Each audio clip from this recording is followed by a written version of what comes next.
নমস্কার বন্ধুরা, আরএস গল্পকথায় আপনাদের সবাইকে স্বাগত। আশা করি আপনারা সবাই সুস্থ আছেন।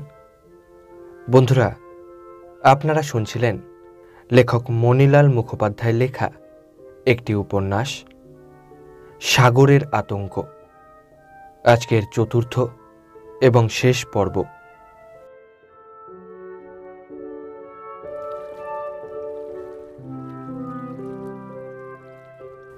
ক্যাপ্টেনের নির্দেশ পাওয়ার পর ছুটতে আরম্ভ করে জাহাজটা। ভয়ার্ত পাইলট, ক্যাপ্টেন সকলের কাছেই এখন প্রাণটাই বড় হয়ে উঠছে। ঝকঝক ঝকঝক ঝক ছুটছে জাহাজটা জোরে, আরও জোরে। ওদিকে পিছু পিছু ছুটে আসছে সেই ভয়াল, ভয়ঙ্কর, ক্ষিপ্ত তিমিটা।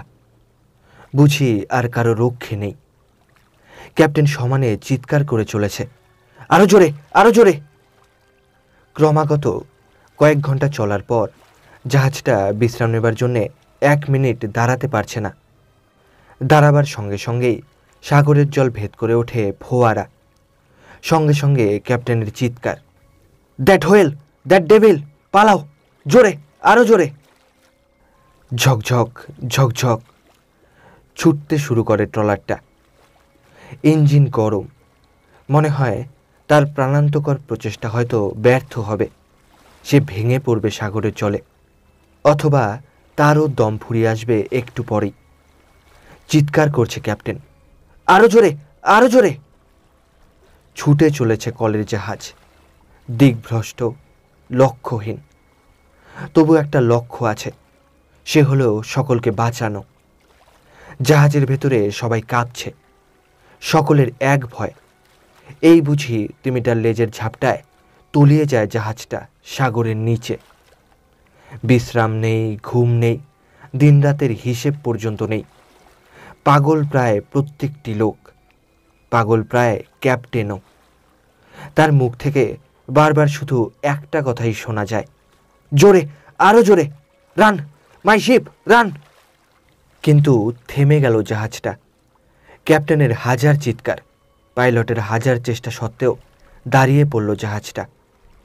ইঞ্জিন রুমের ঘরের দরজায় আঘাতের পর আঘাত করে ক্যাপ্টেন। কি হলো, থামলে কেন? জাহাজ আর চলবে না ক্যাপ্টেন। সে কি? হ্যাঁ ক্যাপ্টেন, ইঞ্জিনটা বিগড়েছে বলে মনে হচ্ছে। ও গড! মাথায় হাত দিয়ে বসে পড়ে ক্যাপ্টেন। ভেঙে পড়বেন না স্যার। আমি ওদের নিষেধ করেছিলাম পাইলট, কিন্তু ওরা ভুল করলো। এতগুলো প্রাণী আমার চোখের সামনে ডুবে মরবে এ আমি ভাবতে পারছি না। I can't think it, I can't think it. আচ্ছা পাইলট, আমরা এখন কোথায়? ঠিক বুঝতে পারছি না ক্যাপ্টেন। স্বাভাবিক, স্বাভাবিক। জানো পাইলট, শঙ্কর গিয়ে আমার বুকটা ভেঙে দিয়েছে। যা গেছে তার জন্য দুঃখ করে লাভ নেই ক্যাপ্টেন। ঠিক, ঠিক বলেছ পাইলট। যারা আছে তাদের কথাই ভাবতে হবে এখন। ওদিকে ডেমন, দ্যাট হোয়েল ছুটে আসছে আমাদের ধ্বংস করতে। এদিকে জাহাজের খাদ্যও ফুরিয়ে এসেছে। বুঝতে পারছি না কি করে এটা হলো। স্টকে তেলও আর বেশি নেই ক্যাপ্টেন। চিন্তিত মুখে ক্যাপ্টেন পায়চারি শুরু করে ডেকের ওপর। এই সময় রঞ্জন বেরিয়ে আসে ঘর থেকে। রঞ্জনের দিকে তাকিয়ে ক্যাপ্টেন বলে, শুনেছ রঞ্জন, খাদ্য নেই, তেল নেই, এখন দাঁড়িয়ে মরতে হবে। সাগরে মাছ তো ফুরোয়নি ক্যাপ্টেন। ঠিক বলেছ রঞ্জন, কিন্তু দ্যাট ডেভিল যে আমাদের তাড়া করেছে, মনে হচ্ছে আর ভয় নেই। তিমিটাকে আর দেখা যাচ্ছে না। বিশ্বাস নেই রঞ্জন, কিছু বিশ্বাস নেই। হয়তো রাক্ষসটা দূরে কোথাও রয়েছে, সুযোগ পেলেই ছুটে আসবে। ওসব কথা ভেবে লাভ নেই ক্যাপ্টেন। মরতে হয় যুদ্ধ করেই মরব। কাপুরুষের মতো ভয়ে পিছিয়ে যাব না। তাছাড়া আমাদের অভিযান এখনো সফল হয়নি। তিমির ভয়ে পিছিয়ে থাকলে সমুদ্র মানবের আর দেখা পাওয়া যাবে না। মনে হচ্ছে ফিরে যাওয়াই ভালো। তা হয় না ক্যাপ্টেন। আমরা যদি ফিরি তাহলে শঙ্করের আত্মা ক্ষুব্ধ হবে। সাগরের ওই সমুদ্র মানবকে আমরা দেশবাসীকে উপহার দেব, এই ছিল শঙ্করের মনের আসল ইচ্ছে। তার এই ইচ্ছে আমরা পূর্ণ করবই। ঠিক, ঠিক বলেছ রঞ্জন। আজ থেকেই আমরা অনুসন্ধান চালাবো। ঠিক হলো, তিমির আক্রমণের আশঙ্কা থাকলেও আবার সমুদ্র মানবের উদ্দেশ্যে অনুসন্ধান চালানো হবে। তবে আত্মরক্ষা করা যায় এমন দূরত্ব বজায় রেখে ট্রলারটা তার পিছু নেবে, কিন্তু অনুসন্ধান চালাবো বললেই চালানো যায় না। সকাল থেকে চোখে দূরবীন লাগিয়েও তিমি বা ফোয়ারার কোনো চিহ্নই খুঁজে পাওয়া গেল না। শুধু মাঝে মাঝে দু একটা উড়ুক্কু মাছের ঝাঁক দূরবীনে ধরা পড়ল, পাখনা মেলে শূন্য দিয়ে ভেসে চলেছে। কখনো দূর সাগরের ঢেউয়ের মাথায় একবার হয়তো সেকেন্ডের জন্যে একটা হাঙরের মুখ ভেসে উঠেই আবার মিলিয়ে যায় জলের তলায়। সারাদিন খোঁজ করেও তিমিটাকে দেখা গেল না। ক্যাপ্টেন রঞ্জনকে ডেকে বলল, রঞ্জন, তোমায় আবার সাগরের তলায় নামতে হবে। আমরা কোথায়, কোনো বিপদের মুখে দাঁড়িয়ে আছি কি না বুঝতে পারছি না। জলফোনের সাহায্য না নিলেও বোঝা যাচ্ছে এখানে সাগরের গভীরতা অনেক বেশি। আমি প্রস্তুত ক্যাপ্টেন। তাহলে আর দেরি না করে এখনই কাজ শুরু করো। সমুদ্র মানব জগতের বিস্ময়, ওকে যেমন করেই হোক ধরতে হবে। আধ ঘন্টার মধ্যেই রঞ্জনকে নিয়ে ওর ব্যাথিসেলটা সাগরের জলে নামতে শুরু করে। নামছে তো নামছেই রঞ্জন। আলোর রাজ্য ছাড়িয়ে ধীরে ধীরে অন্ধকার রাজ্যে প্রবেশ করে তার ব্যাথিসেল। ওখানে সূর্যের আলো ঢুকতে পারে না। অন্ধকার, গাঢ় অন্ধকার। সেই অন্ধকার ফুঁড়ে ভেতরে ঢুকছে রঞ্জনের ব্যাথিসেলের সার্চলাইটের তীক্ষ্ণ আলো। নিভিয়ে দেয় রঞ্জন সার্চলাইটটা, কারণ ও শুনেছে গভীর জলের মাছদের গা থেকে নাকি আলো বেরোয়। সার্চলাইট নিভে গেল, তবু কিছুই রঞ্জনের চোখে পড়ে না। কিছুক্ষণ কাটল। অন্ধকারটা অসহ্য লাগছে রঞ্জনের কাছে। সার্চলাইটের সুইচ টিপতে গিয়েই রঞ্জনের হাতটা থেমে যায়। টর্চের মতো একটা আলো একদিক থেকে আরেক দিকে ছুটে যাচ্ছে। অবাক হয়ে ভাবে রঞ্জন, গভীর সাগরের নিচে টর্চ জ্বালাবে কে? সার্চলাইটটা ওর সন্দেহ দূর করে। একটা চিংড়ি মাছ। আলোটা নিভিয়ে দেয় রঞ্জন। প্রায় মিনিট খানেক পরে আবার অন্ধকার রাজ্যে ঢোকে রঞ্জনের ব্যাথিসেলটা। অন্ধকার সাগরের জল যেন কালো আকাশ, আর সেই আকাশের এখানে ওখানে জ্বলছে আর নিভছে হাজার হাজার তারা। রাতের আকাশের সঙ্গে অন্ধকার সাগর রাজ্যের পার্থক্য নেই। রাতের আকাশের মতো এখানেও ফুটে রয়েছে অসংখ্য তারা, মিটিমিটি জ্বলছে আবার নিভে যাচ্ছে। তফাৎ শুধু এই, আকাশে গ্রহ আছে, উপগ্রহ আছে, তারা আছে। এখানে শুধু তারা। তারাদের আবার বিভিন্ন রং, লাল, নীল, ধূসর, সাদা, সবুজ। এদের যেমনই বিচিত্র রং, তেমনি বিচিত্র দেহের গড়ন।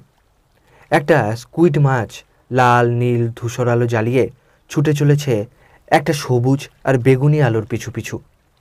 সেটা উড়োজাহাজ নয়, একটা কুরুল মাছ।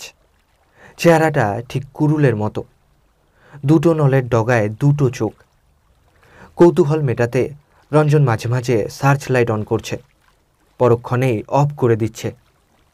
আলো নিভে যাবার সঙ্গে সঙ্গে আবার তারাদের জগতে এসে পড়ে রঞ্জন। মাছগুলোর রং আর গড়ন দেখে অবাক হয়ে যায় রঞ্জন। কোনোটার মাথায় লম্বা শুয়ো, কারো লেজটা ঝাঁটার মতো, কারো বা লম্বা দাড়ি গোঁফ। আর সে সবের ডগায় জ্বলছে বাতি, কালো, ঘোর লাল, লালচে কালো। এক জায়গায় একটা অ্যাংলার চোখে পড়ে, বিরাট মুখ, সার তীক্ষ্ণ দাঁত। ওপরের চোয়াল থেকে একটা কাঁটা সোজা উঠে গেছে ওপরে। কাঁটাটার মাথা গোল, সেটা একটা উজ্জ্বল বাল্ব। একটা ছোট্ট মাছ সেই আলোটা দেখে ছুটে যায় সেদিকে, ভেবেছে খাবার জিনিস, কিন্তু বেচারা জানে না ওটা তার জম। আলোটার কাছে যাবার সঙ্গে সঙ্গে অ্যাংলারের বিকট হায়ের মধ্যে চলে যায় সে। অবাক হয়ে দেখছে রঞ্জন পাতাল রাজ্যের আকাশটাকে।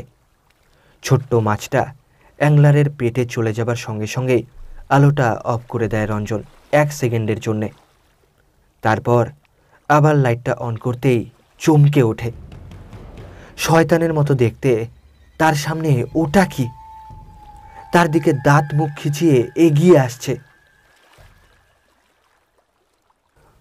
আচ্ছা ক্যাপ্টেন, কোন সাগরের জল লাল? খোকনবাবুর দিকে তাকিয়ে ক্যাপ্টেন বলে, লোহিত সাগরের। বিরাট কাণ্ড, কিন্তু লাল কেন? লাল লাল শ্যাওলার জন্যে ওর রং লাল দেখায়। সাগরের ঢেউ ওঠে কেন ক্যাপ্টেন? ভয়ার্ত চিন্তিত ক্যাপ্টেন খোকনবাবুর প্রশ্নে বিরক্ত বোধ করে।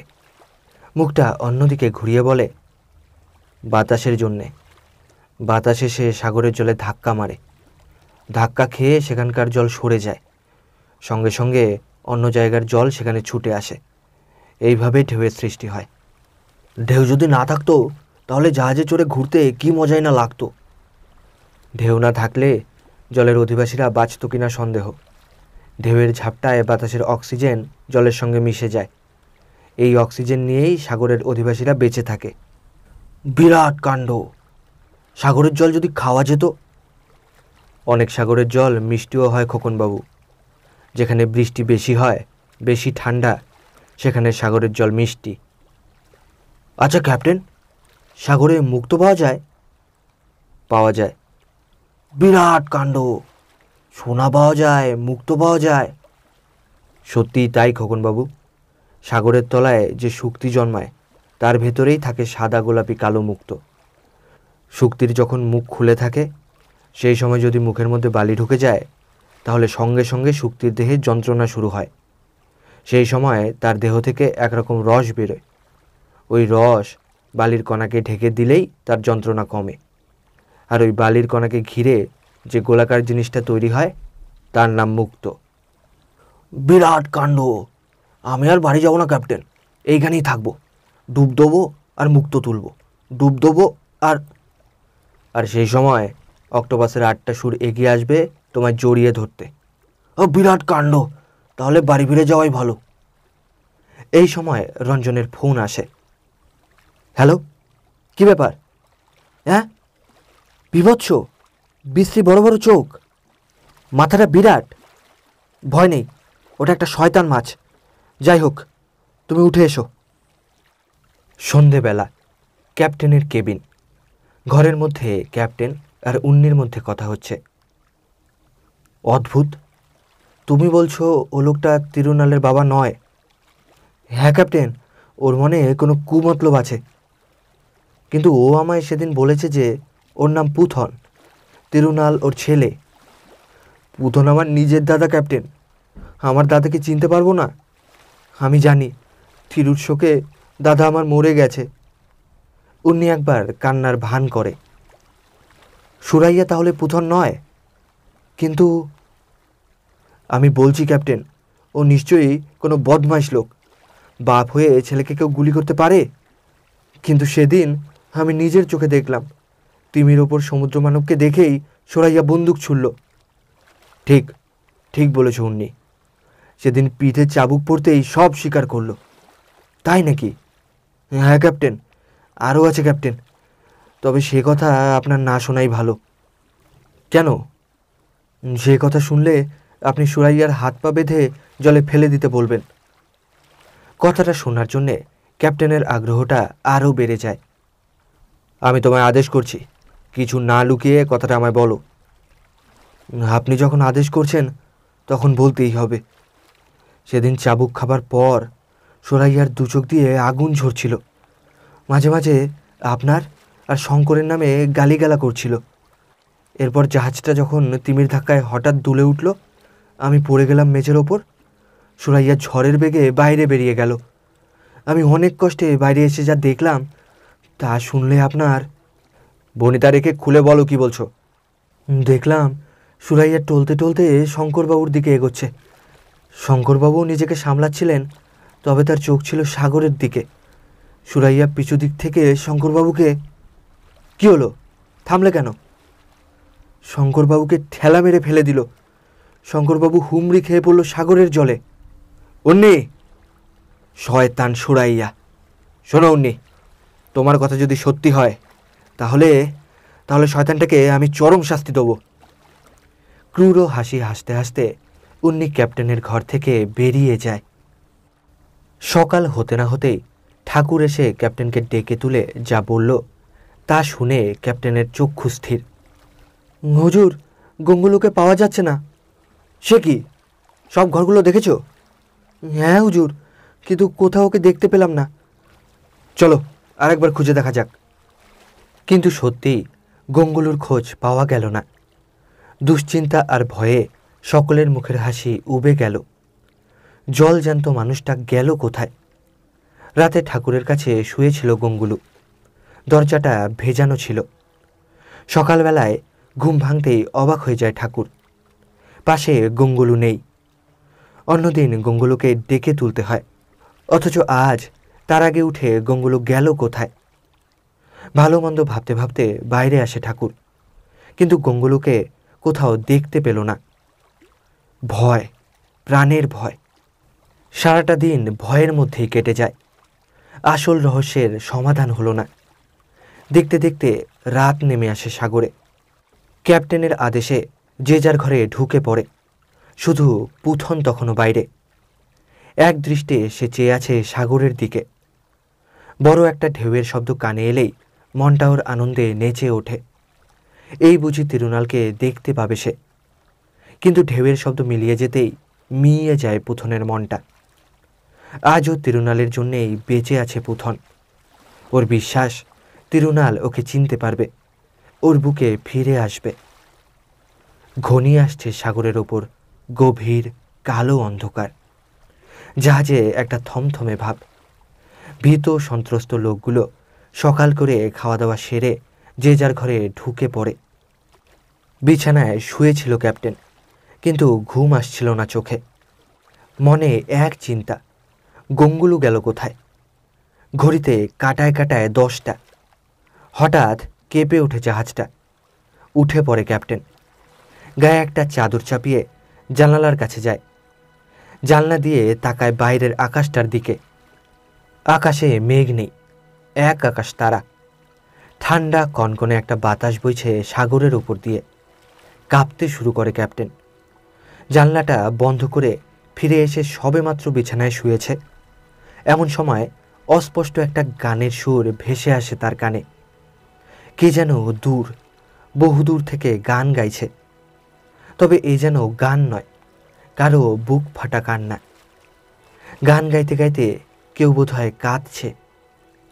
আয় ওরে আয় আয় আয়, আমি একা একা, নেই প্রাণ, নেই মন, নেই ভালোবাসা।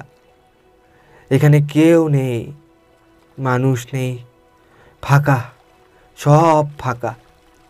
এই সাগর, এই পৃথিবীটা সব ফাঁকা। তুই আয়, চলে আয়। ঘর খুলে বাইরে বেরিয়ে আসে ক্যাপ্টেন। টর্চটা জেলে ডেকের এ প্রান্ত থেকে ও প্রান্ত পর্যন্ত হেঁটে বেড়ায় আর চিৎকার করে, কে কাঁদে? কে তুমি? ক্যাপ্টেনের চিৎকার শুনে ঘর থেকে বেরিয়ে আসে উন্নি, ঠাকুর, খোকনবাবু। খোকনবাবু ঠক ঠক করে কাঁপতে কাঁপতে বলে, ভূত। উন্নি দাঁতে দাঁতে ঘষে বলে, ভূত না আকার ছাই, এ নিশ্চয়ই সুরাইয়া। ক্যাপ্টেন, আমি দেখছি। উন্নি দ্রুত অন্ধকারের মধ্যে মিলিয়ে যায়। একটু পরেই অন্ধকারের মধ্যে থেকে তার ভয়ার্ত কণ্ঠ শোনা যায়, খুন, খুন। তারপরই ঝড়ের বেগে অন্ধকার থেকে বেরিয়ে আসে উন্নি। ক্যাপ্টেন শুধোয়, কি হলো উন্নি? ভয়ে কাঁপছে উন্নি। মুখটা নীল, গায়ের এখানে ওখানে রক্তের ছিটে। কথা কইতে পারছে না। ইঞ্জিন ঘরের দিকে হাত দেখিয়ে কোনো রকমে বলে, খুন। কে খুন হলো? উন্নি কিছু বলতে চেষ্টা করে, কিন্তু বলতে পারে না। জ্ঞান হারিয়ে পড়ে যায় ডেকের ওপর। সকলে সভয়ে মুখ চাওয়াচাওয়ি করে। খোকনবাবু ইঞ্জিন ঘরের দিকে চেয়ে বলে, ভূত। সঙ্গে সঙ্গে সকলের দৃষ্টি যায় সেদিকে। অন্ধকারের মধ্যে দিয়ে কে যেন টলতে টলতে এগিয়ে আসছে। একটা অন্ধকার ঘরে বন্দী হয়ে পড়ে আছে শঙ্কর। কদিন বলতে গেলে একরকম খাওয়াই হয়নি। এর ওপর গায়ে এখনো যন্ত্রণা। কান খেজুরার কামড় খেয়ে জ্ঞান হারিয়ে ফেলে শঙ্কর। জ্ঞান ফেরার পর দেখে সে একটা অন্ধকার ঘরে বন্দী। হাত পা বন্ধনমুক্ত, কিন্তু পালাবার উপায় নেই। বাইরে দুজন অঙ্গী তীর ধনুক নিয়ে পাহারা দিচ্ছে। পালাবার সময় দেখতে পেলে আর রক্ষে নেই। বিষাক্ত তীর এসে ঝাঁঝরা করে দেবে বুকটা। আবার এই অন্ধকার ঘরে বসে মৃত্যুর জন্য অপেক্ষা করা আরও যন্ত্রণাদায়ক। তাকে নিয়ে ওরা যে কি করবে বুঝতে পারছে না শঙ্কর। তবে আদর করে খাওয়াবে না নিশ্চয়ই, আর বেশি দিন বাঁচিয়েও রাখবে না। শঙ্করের ধারণা এরা অঙ্গী, জারোয়া নয়, আর দ্বীপটা খুব সম্ভব চাওড়া নয়। রীতি নীতি পোশাক পরিচ্ছদ দেখে শঙ্করের মনে এই কথাটাই বারবার উদয় হয়। যাই হোক, বাঁচতে হবে তাকে, বাঁচার জন্যে চেষ্টাও করতে হবে।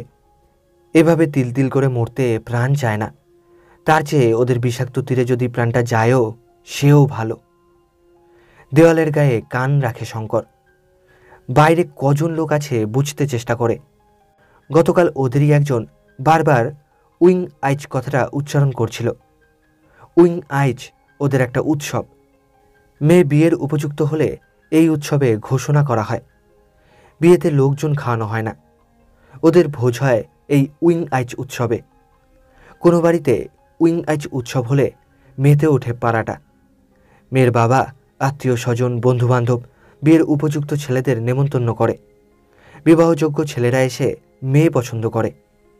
শঙ্কর ভাবে খুব সম্ভব আজই সেই উৎসব শুরু। মেয়ের বাপের বাড়ি খুব কাছেই। সকাল থেকেই মৌচাক কুটিরগুলো থেকে হই হুল্লোড়, চিৎকার চেঁচামেচির শব্দ আসে। মাঝে মাঝে বিচিত্র ধরনের বাজনার বিদঘুটে আওয়াজ ভেসে আসছে। মনে মনে শঙ্কর ভাবে, যেমন করেই হোক আজ রাতেই এখানকার সকলেই যখন উৎসবের আনন্দে মেতে থাকবে সেই সময় পালাতে হবে। এখান থেকে সাগর বেশি দূরে নয়। সেদিন কেন থেকে নেমে বেশি হাঁটতে হয়নি ওদের। কাছাকাছি এক জায়গায় গাছের গুড়ি থেকে কেন তৈরি করছিল কিছু অঙ্গি। আরেক জায়গায় একটা অঙ্গি পরিবার নারকোল পাতার নং তৈরি করে বিক্রি করে। এই নং হলো এক ধরনের ঘাগরা। পালাবার সময় ওদের চোখে পড়ার ভয় আছে, তবে রাতের বেলায় সে ভয় নেই। সুতরাং রাত নামার সঙ্গে সঙ্গে যে করেই হোক পালাতে হবে।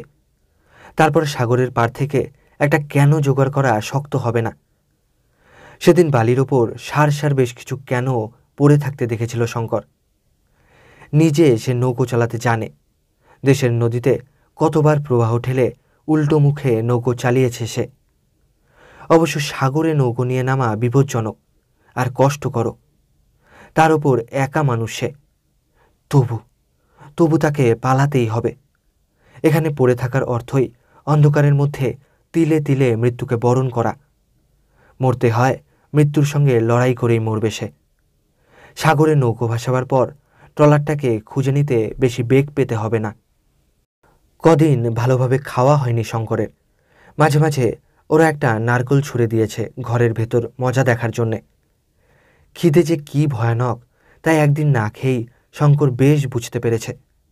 খিদের জ্বালায় দাঁত দিয়েই নারকেলের শক্ত খোসা ছাড়িয়েছে।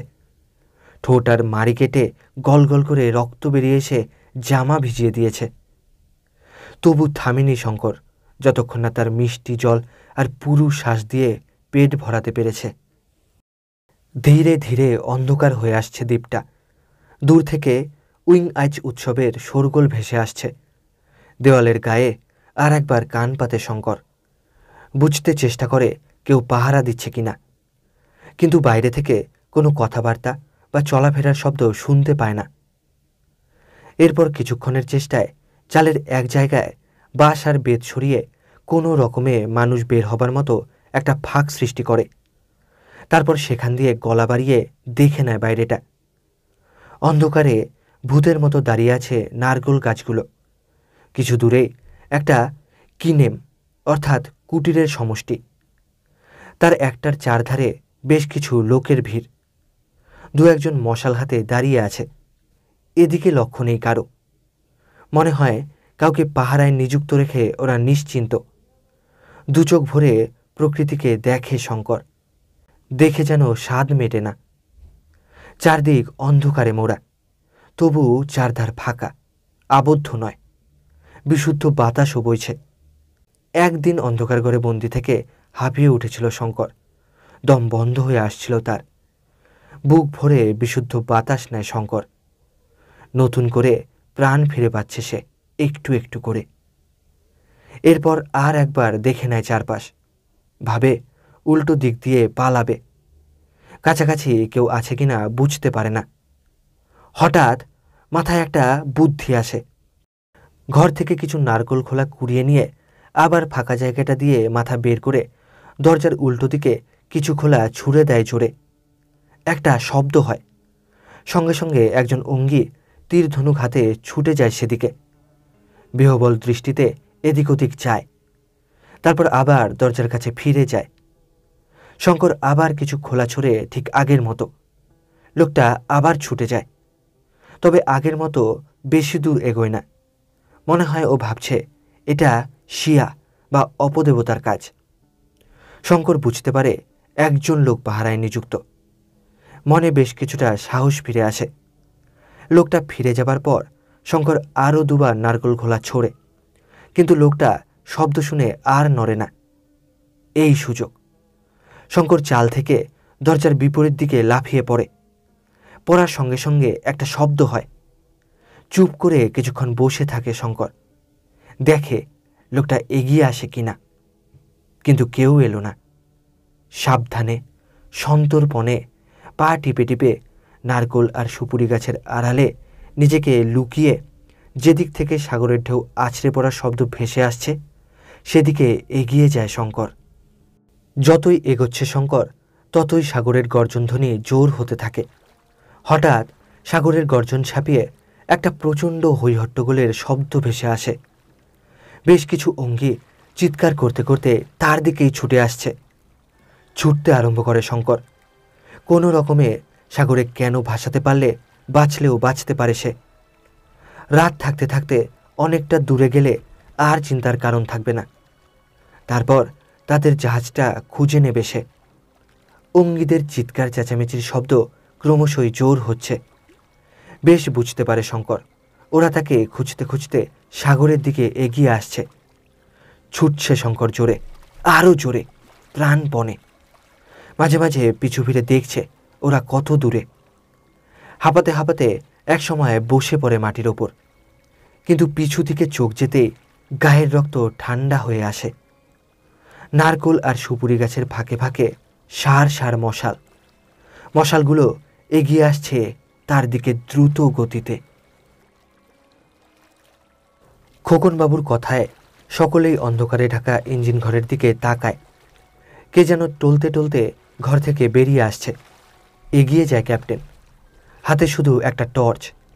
টর্চটার তীব্র আলো লোকটার উপর পড়তেই চমকে ওঠে সকলে। সুরাইয়া! উন্নির জ্ঞান ফিরে এসেছে। অস্ফুট স্বরে বলে, ও খুনি, ওকে ছেড়ে দিও না, আমি নিজের চোখে দেখেছি, ও পাইলটকে খুন করেছে। গর্জে ওঠে ক্যাপ্টেন, শয়তান! এতদিন দুধকলা দিয়ে কাল সাপ পুষেছি। তোমরা সুরাইয়ার ওপর লক্ষ্য রেখো, আমি এখনই আসছি। পুথনের দিকে একবার তাকিয়েই ক্যাপ্টেন ছুটে যায় ইঞ্জিন ঘরের দিকে। ঘরে টর্চের আলো পড়তেই ভয়ে শিউরে ওঠে ক্যাপ্টেন। রক্তে ভেসে যাচ্ছে ঘরটা, আর সেই রক্তের স্রোতে ভাসছে পাইলট। চোখ দুটো ঠেলে বেরিয়ে এসেছে বাইরে, মুখে আতঙ্কের ছাপ। চোখ বন্ধ করে ঘর থেকে পালিয়ে আসে ক্যাপ্টেন। ভয়ার্ত দৃষ্টি নিয়ে সকলে চেয়ে থাকে ক্যাপ্টেনের দিকে। ক্যাপ্টেনের দৃষ্টি পুথনের ওপর। রাগে সর্বাঙ্গ জ্বলছে ক্যাপ্টেনের। গর্জে ওঠে ক্যাপ্টেন, আবার মারো, মারো শয়তানটাকে। সঙ্গে সঙ্গে পুথনের ওপর অবিরাম কিলচর ঘুষি বৃষ্টি হয়। পুথন দুহাত দিয়ে বাধা দিতে দিতে বলে, আমাকে ছেড়ে দাও, আমাকে তোমরা মেরো না, আমি খুন করিনি। কিন্তু কে শোনে কার কথা? ডেকের ওপর পড়ে যন্ত্রণায় কাতরায় পুথন। দাঁত ভেঙে কষবে রক্ত গড়িয়ে পড়ছে। তবু নিষ্ঠুর উন্নি থামে না। ওকে মেরে ফেলতে পারলেই ওর যেন শান্তি। জ্ঞান হারায় পুথন। ক্যাপ্টেন আদেশ করে, ওর হাত পা বেঁধে ফেলে রাখো গুদাম ঘরে, পরে বিচার হবে। সকলে মিলে টানতে টানতে নিয়ে যায় পুথনকে। ক্যাপ্টেন চিন্তিত মুখে ডেকের ওপর পায়চারি করে। এমন সময় রঞ্জন আসে। রঞ্জনকে দেখেই ক্যাপ্টেন চিৎকার করে ওঠে আবার, শয়তান! সুরাইয়া একটা আস্ত শয়তান। লোকটাকে কি শাস্তি দিই বলো তো রঞ্জন? ও পাইলটকে নিষ্ঠুরভাবে হত্যা করেছে, ও খুনি। তাহলে আমাদের ফেরার কি হবে ক্যাপ্টেন? সে চিন্তাও আমি করছি রঞ্জন। কি ঠিক করেছো ক্যাপ্টেন? কে জাহাজ চালাবে? আমি। তুমি? হ্যাঁ, আমি চালাবো। ইঞ্জিনটাকে পরীক্ষা করে দেখা দরকার। তার আগে পাইলটের লাশটাকে সরাতে হবে। আমি আর ওই নারকীয় দৃশ্য দেখতে পারছি না। সুরাইয়া, শয়তান, একটা ভিজে বেড়াল। কিন্তু সুরাইয়া খুন করতে যাবে কেন ক্যাপ্টেন? পাইলটকে খুন করে ওর লাভ? সে কথা পরে ভাবা যাবে। এখন এসো, লাশটাকে সরাবার ব্যবস্থা করি। এরপর দুজনে ইঞ্জিন ঘরে ঢোকে। মশাল হাতে এগিয়ে আসছে অঙ্গির দল। ভূতের মতো কালো কালো চেহারা, উলঙ্গই বলা যায়। গলায় কচি কলা পাতার নেকলেস, হাতে পায়ে রূপোর রিং, মাথায় মোরগের রক্ত। আসলে ওরা রামল। এই প্রথম চাওড়ায় যাবে। ওদের কাছে চাওড়া পবিত্র স্থান, সঙ্গে বেশ কিছু শুয়োর, কতকগুলো নারকলও নিয়েছে ওখানে খাবে বলে। হই হই করতে করতে সকলে গিয়ে ওঠে ক্যানোয়। অনেকে বিদায় জানাতে এসেছিল। তারা ওদের ক্যানোয় তুলে দিয়ে ফিরে যায়। ওরা চলে যেতেই শঙ্কর বেরিয়ে আসে গাছের আড়াল থেকে। তারপর ছুটতে শুরু করে সাগরের দিকে। বালির ওপর বেশ কটা ক্যানো রয়েছে। তারই একটা ধরে ঠেলতে চেষ্টা করে শঙ্কর, কিন্তু নড়াতে পারে না ক্যানোটা। কদিন পেটে ভালো কিছু পড়েনি। দেহের শক্তি সব যেন উপে গেছে। তবু হাল ছেড়ে দেয় না শঙ্কর। ঠেলা দেয় ক্যানোটাকে। নড়ে ওঠে ক্যানোটা একবার, কিন্তু কিভাবে এটাকে ঠেলে নিয়ে যাবে বুঝতে পারে না শঙ্কর। মাথায় হাত দিয়ে বসে পড়ে। এই সময় কিনেম থেকে একটা শোরগোলের শব্দ আসে। কতগুলো মশাল এদিক ওদিক ছুটে বেড়াচ্ছে। শঙ্কর বুঝতে পারে ওরা নিশ্চয়ই টের পেয়েছে পাখি উড়ে গেছে। এখন কোনো রকমে ওরা যদি তাকে ধরতে পারে তাহলে সঙ্গে সঙ্গে পুড়িয়ে মারবে। মশালগুলো এগিয়ে আসছে তার দিকে। উঠে পড়ে শঙ্কর। ভগবানের নাম স্মরণ করে প্রাণপণ শক্তিতে ক্যানোটাকে ঠেলতে শুরু করে। কপাল দিয়ে বৃষ্টির মতো ঘাম ঝরছে। বুকের মধ্যে একটা অস্বাভাবিক যন্ত্রণা। পা দুটো কাঁপছে থরথর করে। হঠাৎ নড়ে ওঠে ক্যানোটা আর একবার। তারপর এগোতে থাকে সাগরের দিকে। দেহের শক্তি একটু একটু ফিরে পাচ্ছে শঙ্কর। বাঁচতে হবে, তাকে যে করেই হোক বাঁচতে হবে। জোরে, আরও জোরে ঠেলতে থাকে ক্যানোটাকে। ওদিকে এগিয়ে আসছে মশালগুলো। তাদের আলোয় স্পষ্ট দেখা যাচ্ছে কালো কালো কিয়াতের মতো বীভৎস কতগুলো অঙ্গিকে। ওরা এগিয়ে আসছে সাগরের দিকে। ধীরে ধীরে সাগরের জলে নামে ক্যানোটা। শঙ্কর ক্যানোর ওপর ওঠে। তারপর অতি কষ্টে দাঁড় টেনে সেটাকে এগিয়ে নিয়ে যায় গভীর সাগরের দিকে। ওদিকে মশালগুলো সাগরের পাড়ে এসে জমেছে। অঙ্গিরা পরস্পর মুখ চাওয়াচাওয়ি করছে। দু একটা বিচ্ছিন্ন মশাল অস্থির হয়ে ছুটে বেড়াচ্ছে বালির ওপর। হঠাৎ তারই একটা তীরবেগে ছুটে যায় জলের দিকে। একজন অঙ্গি ওদের ভাষায় চিৎকার করে ওঠে। সঙ্গে সঙ্গে সমস্ত মশালগুলো এক জায়গায় জড়ো হয়। বুঝতে পেরেছে ওরা সব কিছু। দ্রুত একটা একটা করে ক্যানো নিয়ে সাগরের বুকে নেমে পড়ে। প্রাণপণে দাঁড় টানছে শঙ্কর। দ্বীপের দিকে তাকাতেই ভয়ে ওর সর্বাঙ্গ অবশ হয়ে আসতে থাকে। অসভ্য অঙ্গিগুলো ক্যানোগুলোকে ঠেলে ঠেলে জলে নামাচ্ছে। 1, 2, 3, 4, 5, একটার পর একটা ক্যানো নামছে জলে। সকাল হতেই ক্যাপ্টেন ইঞ্জিন ঘরে ঢোকে। ইঞ্জিনটাকে চালু করতে না পারলে মুক্তির আশা নেই। খাদ্য বেশি নেই, তেল ফুরিয়ে এসেছে। আছে সাগরের মাছ, কিন্তু কাঁচা মাছ খেয়েই বা কতদিন থাকা যায়? আর কাপুরুষ ছাড়া কজনই বা নিশ্চেষ্ট হয়ে বসে থাকতে পারে? করতে একটা কিছু হবেই।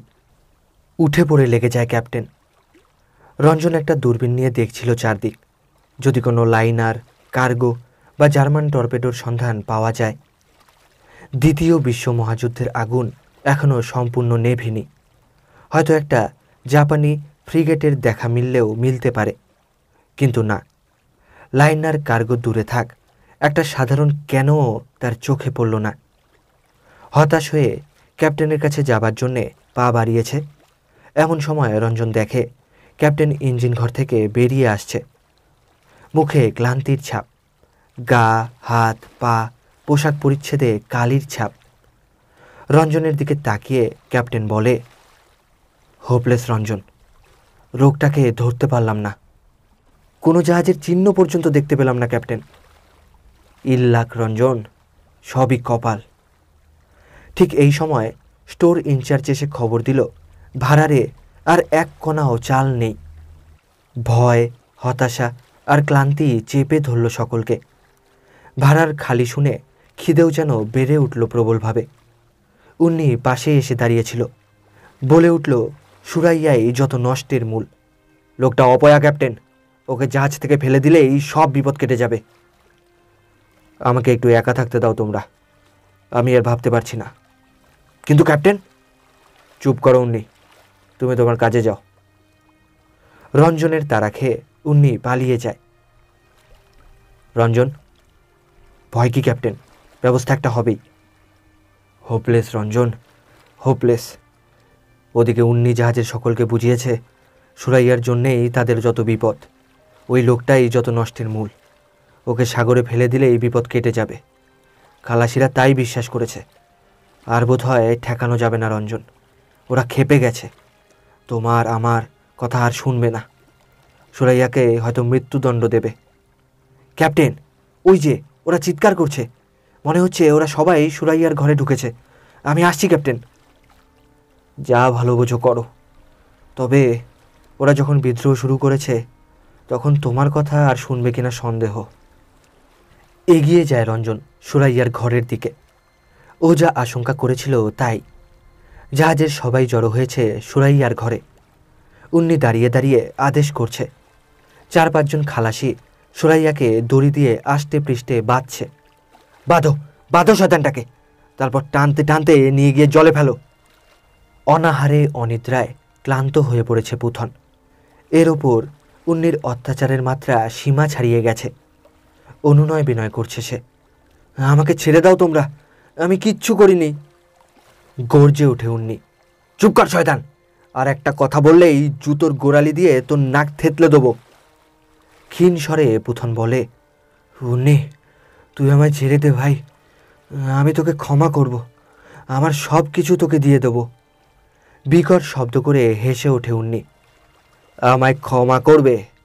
দেখ শয়তান, কে কাকে ক্ষমা করে। এরপর উনি জুতোর গোড়ালি দিয়ে পুথনের নাকের ওপর বারবার আঘাত করে।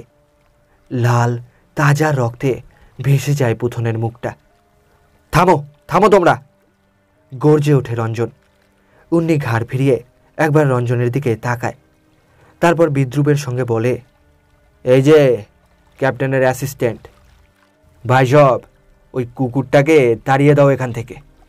যদি বাধা দেয় তাহলে ওকেও বেঁধে ফেলে ছুঁড়ে দেবে সাগরের জলে। ওদের জন্যেই আজ আমাদের এই দুর্দশা। তোমরা যদি আমার কথা শোনো তাহলে আমি তোমাদের মুখে খাবার তুলে দেবো, তোমাদের দেশে ফিরিয়ে নিয়ে যাব। রাজি? সকলে সমস্বরে বলে, রাজি, তুমি আমাদের ক্যাপ্টেন। তাহলে ওই শয়তানটাকে এবারে টানতে টানতে নিয়ে গিয়ে সাগরের জলে ফেলে দাও। উন্নির কথা শেষ হবার সঙ্গে সঙ্গে জাহাজে তাণ্ডব নৃত্য শুরু হয়ে যায়। হই হই আর চিৎকারে কানে তালা লাগে। রঞ্জন ছুটে ক্যাপ্টেনকে খবর দিতে যায়। সর্বনাশ হয়েছে ক্যাপ্টেন, ওরা বিদ্রোহ শুরু করেছে। জানতাম রঞ্জন, আমি এই রকমই একটা কিছু আশঙ্কা করছিলাম। পেটে দানা না পড়লে ওরা তো খেপে যাবেই। তাহলে উপায়? মনে হচ্ছে সব উন্নির কাজ। জাহাজের স্টোর রুম থেকে খাবার চুরি করে লুকিয়ে রেখেছে, তারই লোভ দেখিয়ে ওদের খেপাচ্ছে।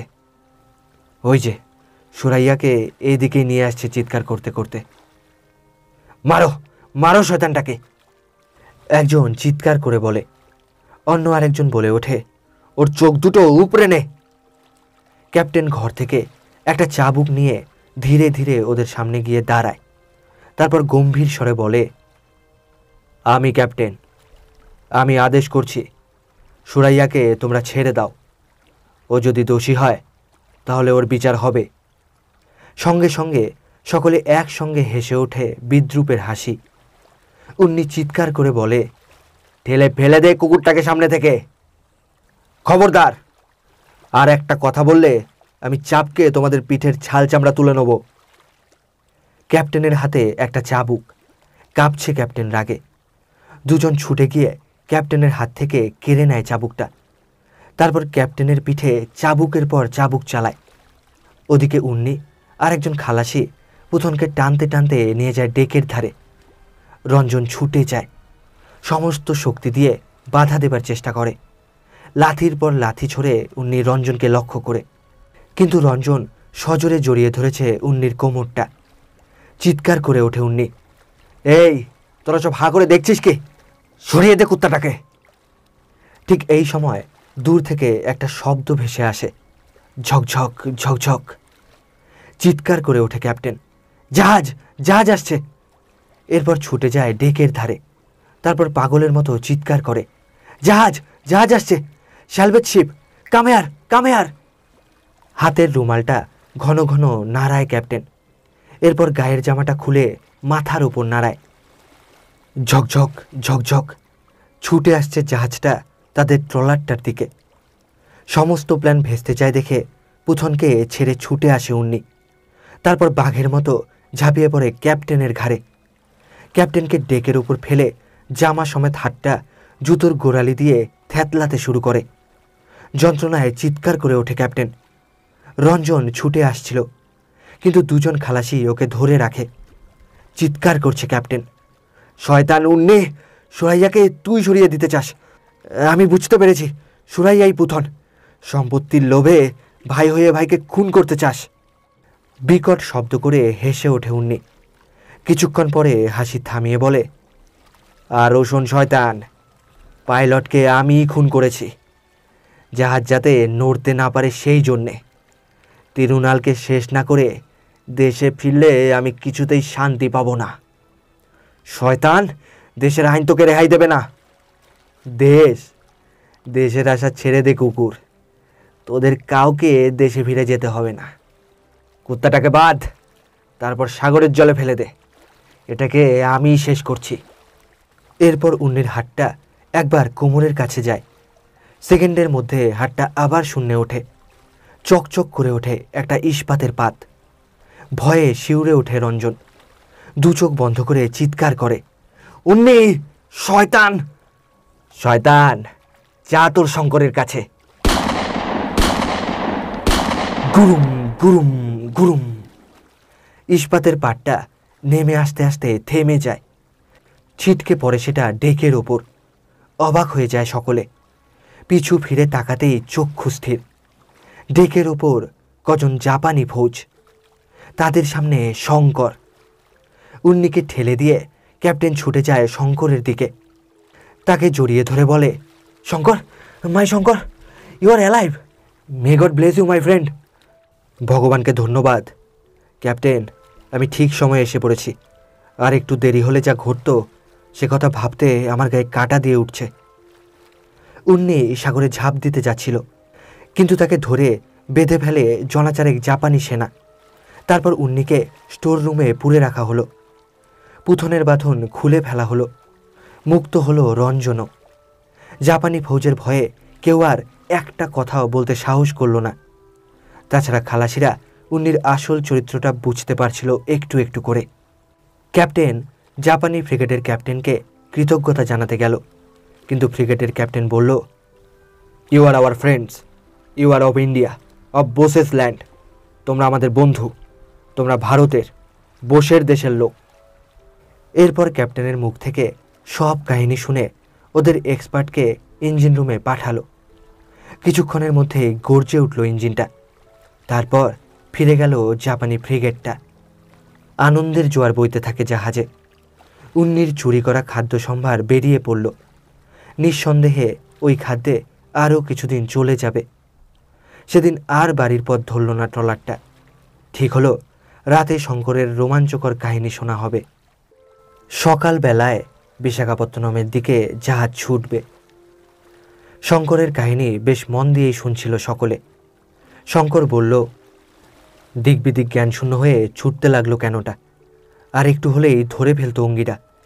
কিন্তু ভাগ্য ভালো, জাপানি ফ্রিগেটটার দেখা পেয়ে গেলাম। ক্যাপ্টেন ভালো লোক, আমাকে তুলে নিল সঙ্গে সঙ্গে। আমার মুখ থেকে সব শুনে ট্রলারটাকে খুঁজে দেবার প্রতিশ্রুতি দিল। এরপর সবই তোমাদের জানা। পরদিন খুব ভোরেই 4খানা জাহাজ এসে থামল ট্রলারের কাছে। জাহাজের ইঞ্জিনের শব্দে সকলের ঘুম ভেঙে যায়। উঠে আসে ক্যাপ্টেন। মনে ভয়, বোম্বেটেরা জাহাজ আক্রমণ করল নাকি। জার্মান সাবমেরিন হলেও রক্ষে নেই, শত্রুপক্ষের জাহাজ ভেবে গুলি করতে পারে। ডেকের ধারে এসে দাঁড়ায় ক্যাপ্টেন। এরপর আসে রঞ্জন, খোকনবাবু, শঙ্কর, একে একে সবাই। কিন্তু জাহাজগুলোকে দেখেই ক্যাপ্টেন বুঝতে পারে ওগুলো বোম্বেটের জাহাজ নয় বা যুদ্ধ জাহাজও নয়। ওদের দুটো নরওয়ের হোয়েলিং ফ্লিট, অপর দুটো হোয়েল ক্যাচার। তবে কোন দেশের বোঝা যায় না। ক্যাপ্টেন ওদের কাছ থেকে জানতে পারে যে ওরাও এসেছে তিমিঙ্গিলের সন্ধানে। সব কিছু শুনে ওরা বুঝতে পারল তিমিটা কাছাকাছি আছে। এরপর যুক্তভাবে অভিযান চালানো হলো। ঘিরে ফেলা হলো সাগরের বেশ খানিকটা জায়গা। বিরাট বিরাট মজবুত ট্রল নিয়ে তৈরি হয়ে রইল সবাই। সকলেরই লক্ষ্য সমুদ্র মানবকে জীবন্ত ধরতে হবে। কিন্তু সেদিন তিমিটার সন্ধান পাওয়া গেল না। পরদিন সকালে দম ছাড়তে উঠল তিমিটা। ওর পিঠে দেখা গেল শ্যাওলায় ঢাকা সমুদ্র মানবকে। হারপুন ছোড়া হলো না ক্যাপ্টেনের নির্দেশে। ওরা ঠিক করল যে করেই হোক ওদের দুজনকে আলাদা করতে হবে। তারপর সমুদ্র মানবকে ধরতে হবে ট্রল দিয়ে। পরে তিমিটাকে হারপুন দিয়ে গাঁথলেই সব সমস্যার সমাধান হয়ে যাবে। সুতরাং দেখা পেয়েও তিমিটাকে কিছু করা হলো না। এরপর বেশ কিছু ডুবুরি জীবন বিপন্ন করে সাগরে নামল তিমিটার গতিবিধি জানতে বা জানাতে, আর কিভাবে ওদের আলাদা করা যায় তার উপায় উদ্ভাবন করতে। ঘণ্টা দুয়েক পরে 3জন ডুবুরির সঙ্গে ওপরের সম্পর্ক ছিন্ন হলো। তারা প্রাণ হারালো সাগরের তলায়। তবে তিমিটাই ওদের ঘায়েল করল না অক্টোপাসের মতো কোনো রাক্ষসের হাতে ওরা প্রাণ হারালো বোঝা গেল না। কিন্তু ওরা দমে গেল না, আবার ডুবুরি নামালো। বেলা 2টো পর্যন্ত জোর চেষ্টা চালিয়েও কিছু করা গেল না। ক্যাপ্টেনের অনুরোধে শেষে রঞ্জন তার ব্যাথিশেল নিয়ে নামল।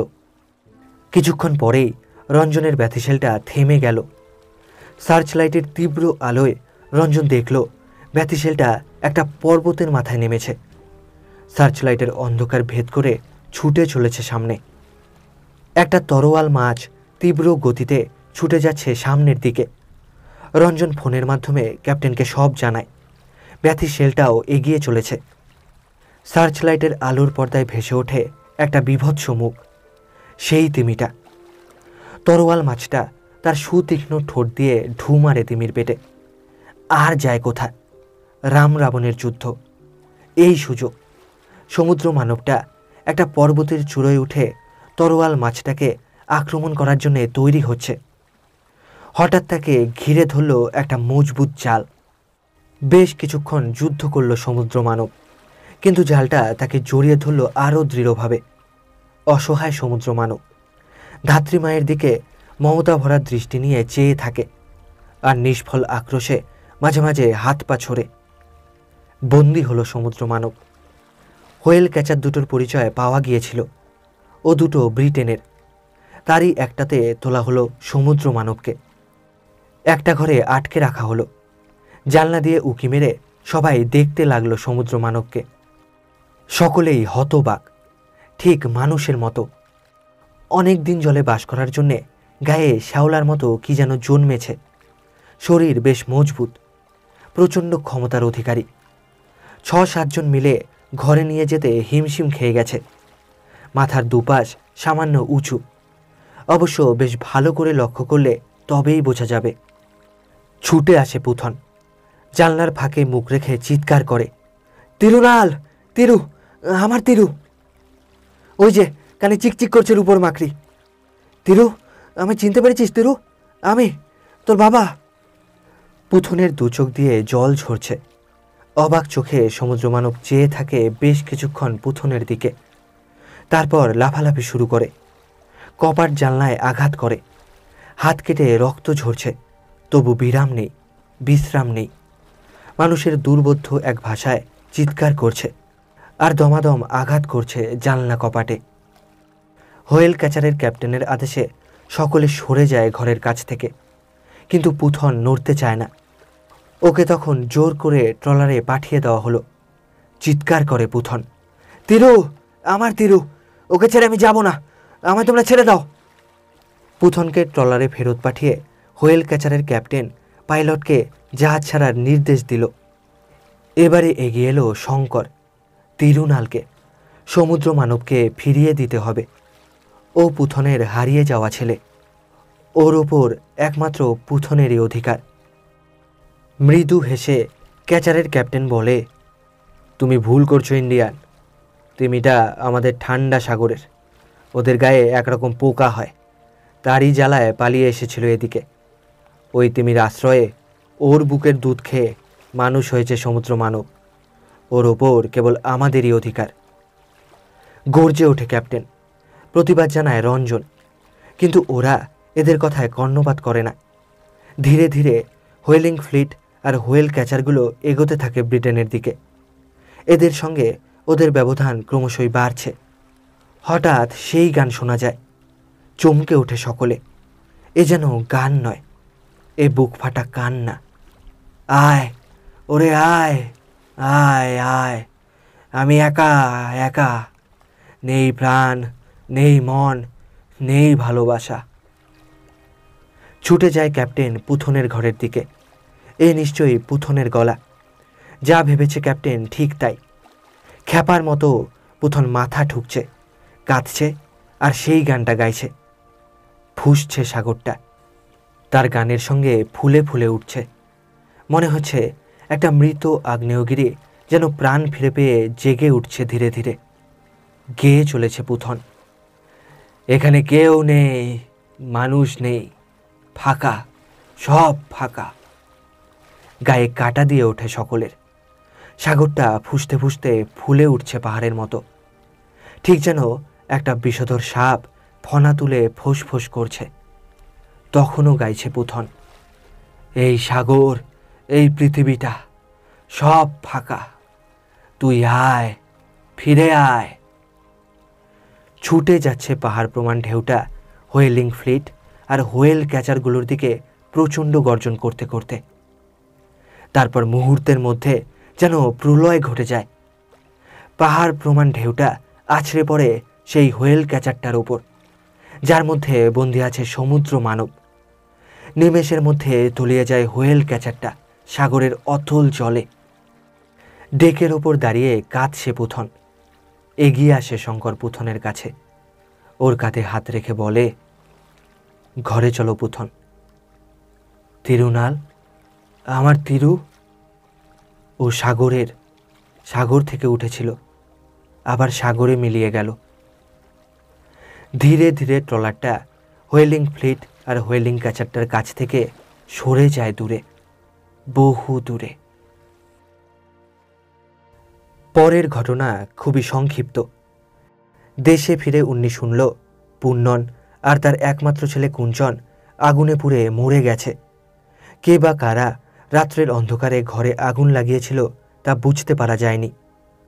উন্নি মনের দুঃখে আদালতে সব খুলে বলল। বিচারে উন্নির যাবজ্জীবন কারাদণ্ড হল। যেদিন রায় বের হলো সেদিন ক্যাপ্টেনও ছিল আদালতে। উন্নির কাছে গিয়ে ক্যাপ্টেন শুধিয়েছিল, উন্নি, গঙ্গুলুর কি হলো বলতে পারিস? উন্নি ঘাড় হেট করে বলেছিল, জানি না ক্যাপ্টেন, বিশ্বাস করুন, ওকে আমি খুন করিনি। এরপর কতদিন কতবার ক্যাপ্টেন জাহাজের প্রত্যেককে শুধিয়েছে গঙ্গুলুর কথা, কিন্তু কেউ উত্তর দিতে পারেনি। শেষে সকলেই ভাবল জাহাজ থেকে সাগরের জলে পড়ে গঙ্গুলুর মৃত্যু হয়েছে।